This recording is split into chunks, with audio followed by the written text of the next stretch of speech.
Have you ever met someone who seemed magnetic, charming, confident, the kind of person who lights up every room they enter, yet something about them feels off? Beneath the smooth words and the polished smile lies a darker truth. Today, we are going to uncover what that charm often hides. 6 alarming behaviors that narcissists conceal behind their carefully crafted persona. This is not about judgment. It's about awareness, about equipping yourself with the strength to see clearly and the discipline to respond with intelligent defense, because charm can be a mask, and what lies beneath is not always harmless. Through the lens of Stoic thought and psychological insight, we will explore the hidden behaviors that narcissists often reveal only in private, patterns born not of confidence, but of insecurity, control, and emotional chaos. Stay with me.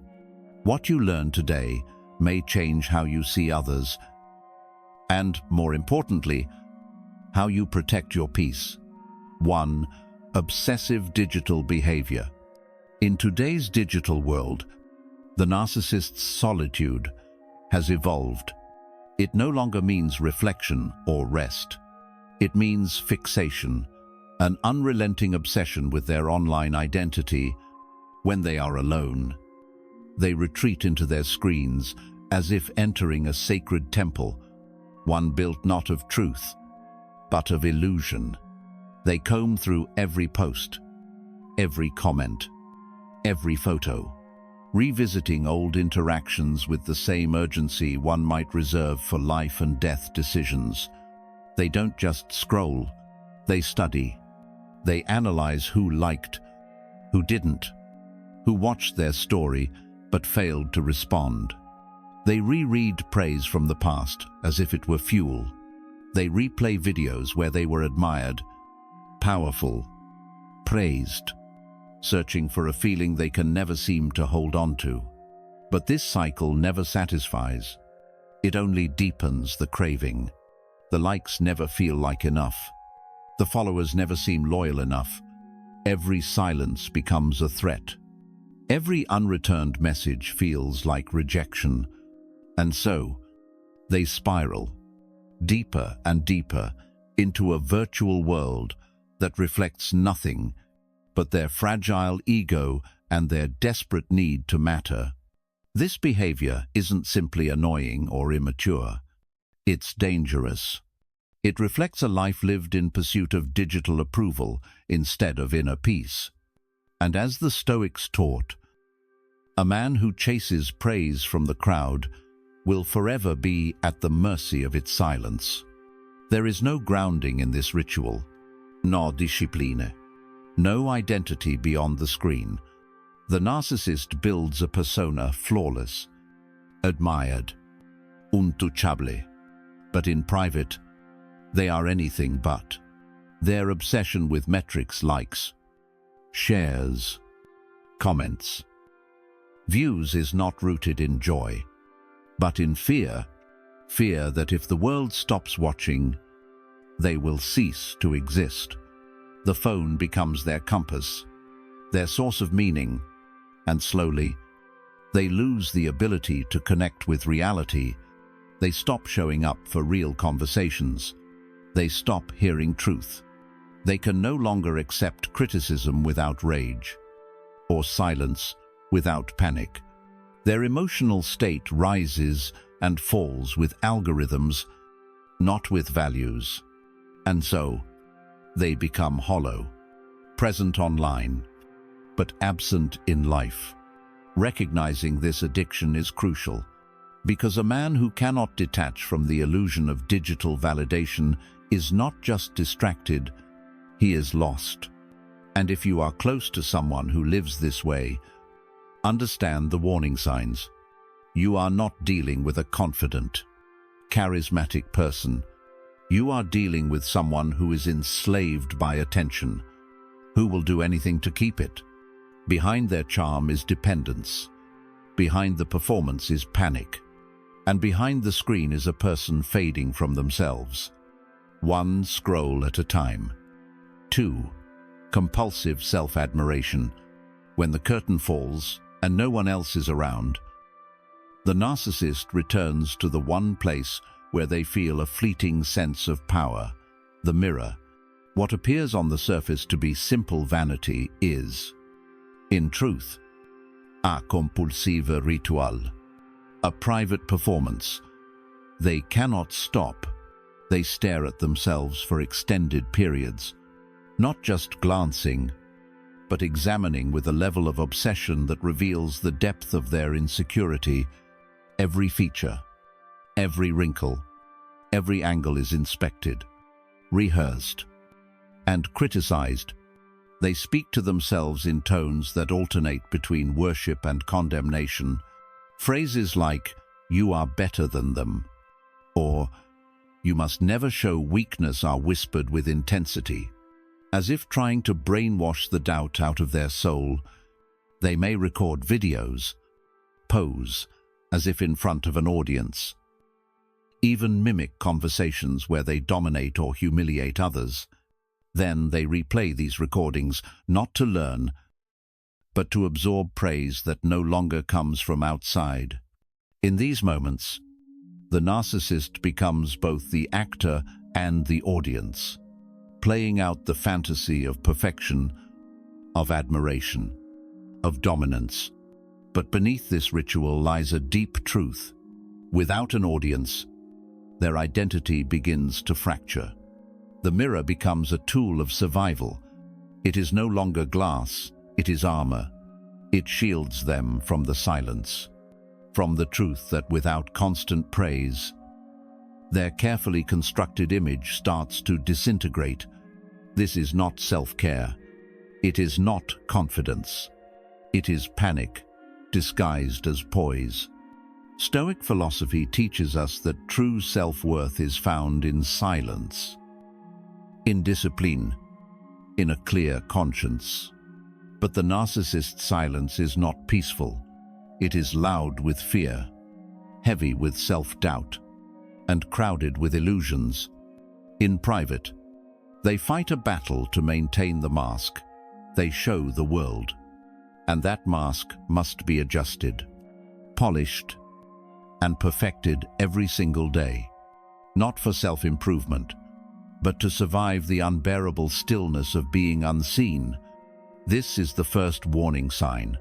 When a person needs the mirror more than they need the truth, they are not strong.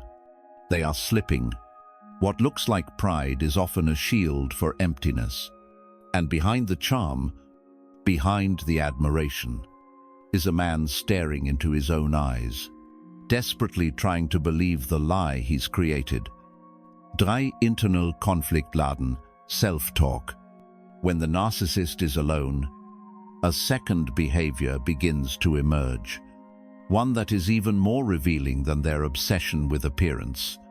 It is the internal dialogue, not the quiet self-reflection of a disciplined mind, but a storm of conflicting voices. In solitude, the narcissist speaks aloud, not to clarify their thoughts, but to fight their own illusions. They may boast about their superiority, replaying imaginary victories in which they are admired, envied, or feared. Then, without warning, the tone shifts. The same voice that celebrated their greatness turns cruel, attacking every flaw, every failure, every wound that still lingers beneath the surface. This is not the calm introspection of a mind seeking wisdom. It is the war-torn battlefield of a fragile ego imploding under pressure. They refer to themselves in the third person, as if trying to create distance from the very pain they cannot escape. One moment, they are the hero of their story. The next, they are the victim, the failure, the fraud. This chaotic monologue is a window into the psychological instability hidden beneath their charm. And if you ever find yourself in the presence of someone who rages in private and smiles in public, understand this. What you see is not the whole picture, as the Stoics taught. The man who cannot master his own mind is not free. He is a prisoner of his thoughts. The narcissist's private speech reveals the truth. It exposes the gap between their public persona and their private torment.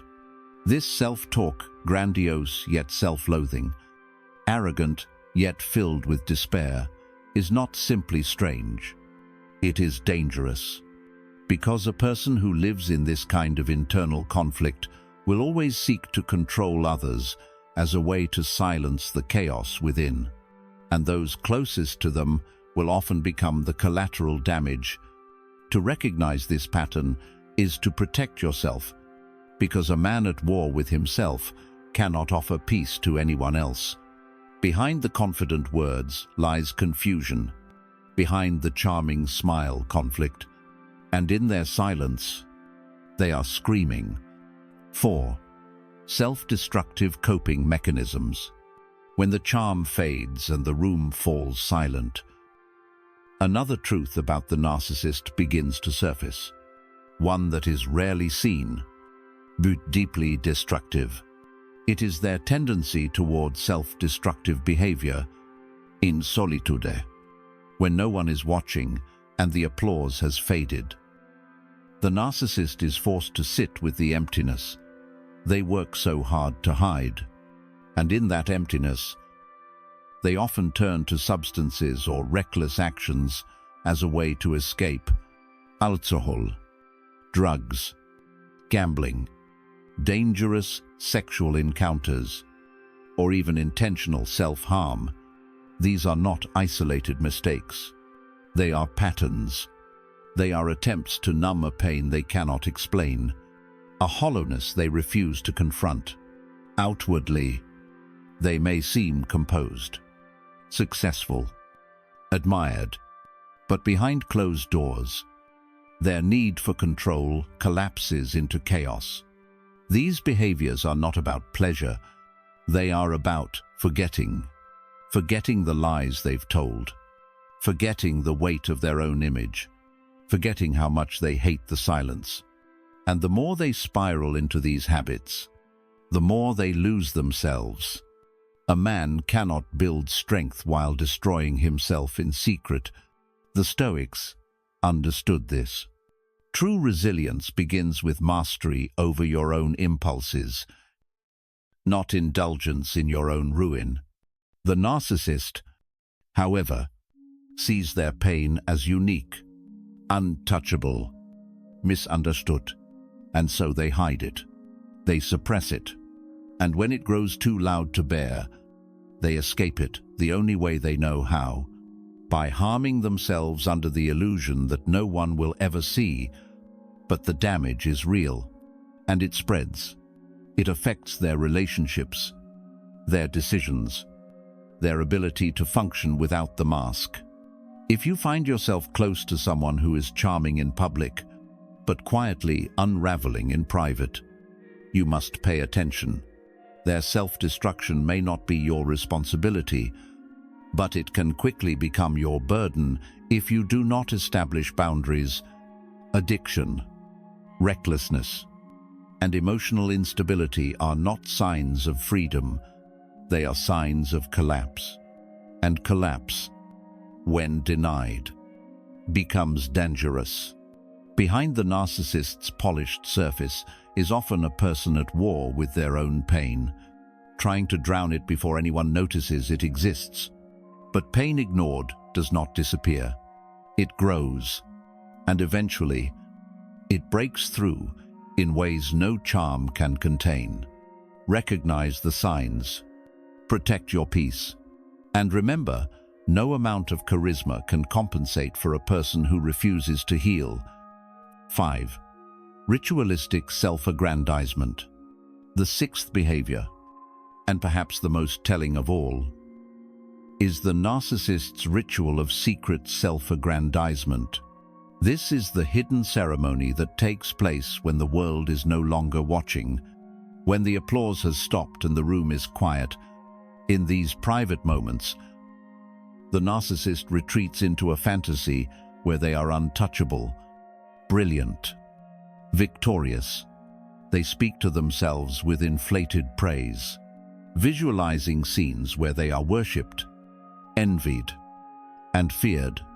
They imagine entire conversations where others bow to their authority, admit defeat, or express regret for ever doubting them.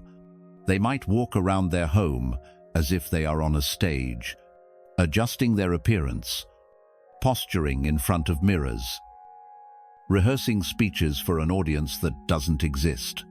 Their environment becomes a shrine to their ego. Pictures curated to show importance, items placed just so to reflect an image of superiority, a throne disguised as a chair. But this is not confidence.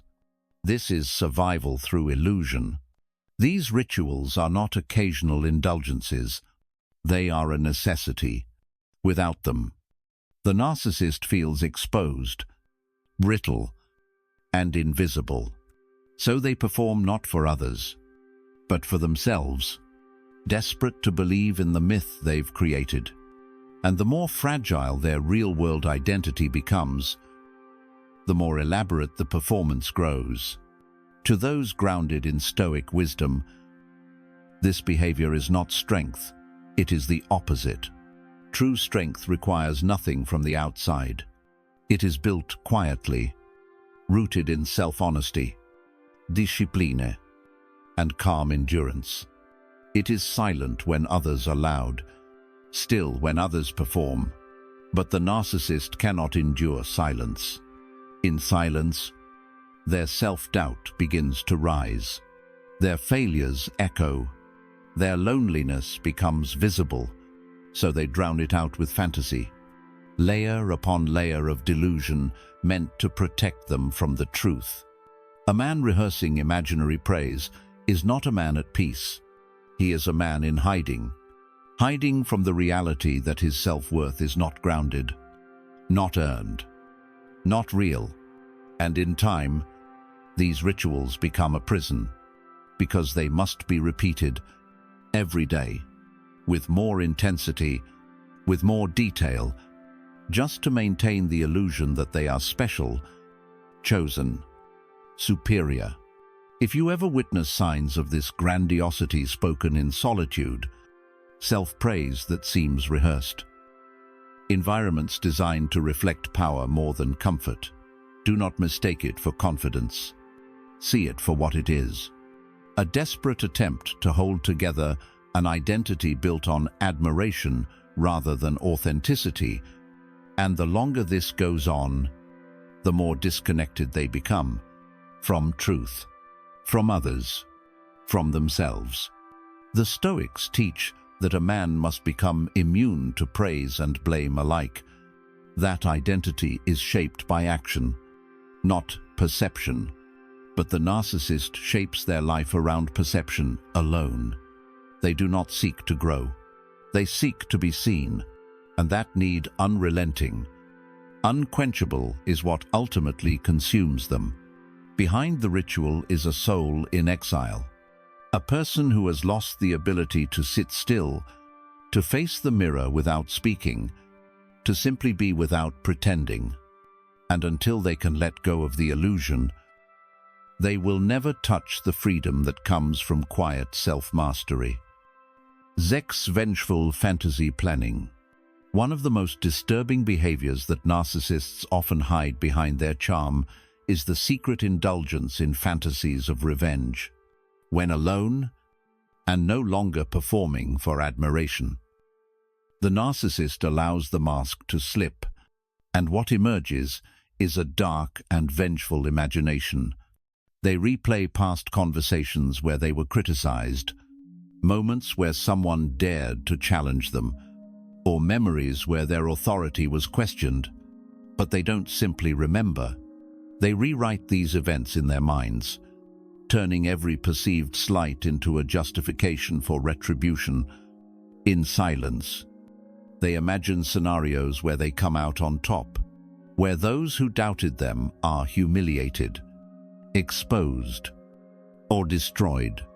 Sometimes they go further, writing down detailed plans, recording voice memos to themselves, or even practicing speeches they would deliver in some imagined confrontation.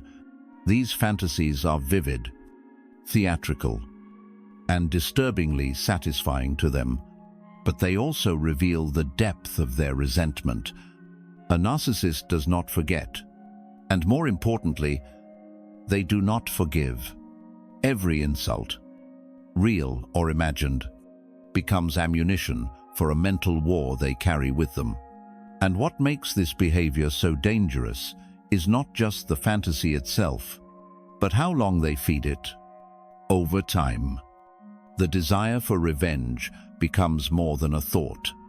It becomes a need, a driving force behind their decisions. And often, they wait, they play polite, they smile in public, but inside, they are storing up every offense, every rejection, every challenge to their pride, waiting for the perfect moment to strike. The Stoics warned us of this. To waste your energy on vengeance is to hand your peace over to the one who hurt you. But a narcissist, driven by ego and wounded pride, cannot let go. They believe that justice means domination. That closure only comes when others are made to suffer, and that belief turns them cold, calculating, and cruel behind the scenes. If you are dealing with someone who smiles in the light but harbors grudges in the dark, you must stay vigilant, because their charm is not peace. It is camouflage. Their kindness is not healing. It is a tactic. And their silence is not forgiveness. It is planning. Recognizing this truth protects you from being caught off guard. The narcissist's revenge may never be loud, but it is real. And when it comes, it is delivered with the calm cruelty of someone who's been rehearsing it for a very long time. Behind the image of control is a person ruled by the past, and the longer they hold on to it, the more dangerous they become. Now that you've seen the truth behind the charm, understand this. The 6 behaviors we've explored are not harmless quirks. They are warning signs, signals of a mind in turmoil, masked by charisma, hidden behind a polished facade. Compulsive self-admiration, chaotic internal monologues, obsessive digital fixation, silent revenge fantasies, self-destructive habits, and secret rituals of self-glorification. Each one is a window into the fractured inner world of a narcissist. And the more charming they appear in public, the more intense these patterns often are in private. But this is not about judgment. It is about clarity, about protecting your peace with discipline and strength. The Stoics taught that the greatest defense is inner mastery, that by remaining rooted in truth, we cannot be shaken by illusion. And now, you are equipped with that truth. You see beneath the surface. You understand the signs. And with that awareness comes power. Not the power to control others, but the power to walk away, to set boundaries, to choose silence over argument, strength over reaction, peace over chaos. The narcissist lives in a storm they cannot control. You don't have to be pulled into it. Let them perform. Let them chase the mirror, the screen, the spotlight. You do not need it. Your value is not measured by how loudly you speak, how many admire you, or how much you are seen. It is measured by how calmly you stand when others fall apart, by how clearly you see when others are lost in illusion, and by how steadily you protect your peace. No matter how loud the world becomes, stand firm, stay grounded, and remember, real strength does not demand attention. It commands respect. In silence,